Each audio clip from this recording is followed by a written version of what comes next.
আজকে মেয়েদের মনের কিছু কথা বলতে চাই। মেয়েটা যতই পুরনো হয়ে যাক না কেন, বিয়ের অনেকগুলো বছর কেটে যাক না কেন, বাপের বাড়িতে অনেক দিন থাকার পর ফিরে আসার সময় মনের মধ্যে দিয়ে যে ঝড় বয়ে যায়, সেটা কখনোই মুখের ভাষায় প্রকাশ করা যাবে না।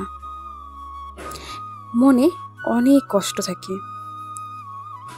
জন্মেছি তো এক বাড়িতে, চলে এলাম অন্য এক বাড়িতে, এটাই কিন্তু বাস্তব। যতই আমার করি না কেন, সব কিছু কি ধরে রাখতে পারি? না আগের বাড়ির কোনো কিছু ধরে রাখতে পারলাম, না অন্য বাড়িতে এসে।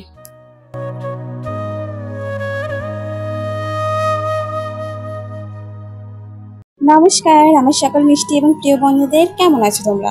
আশা করি সবাই অনেক ভালো আছো, সুস্থ আছো। আমিও কিন্তু খুব ভালো আছি।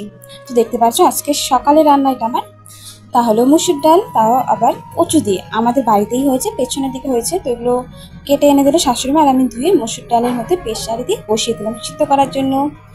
আর এইদিকে বাড়িতে হলুদ শেষ হয়ে গেছে, তো দোকান থেকে তাড়াতাড়ি করে হলুদ এনে দিল।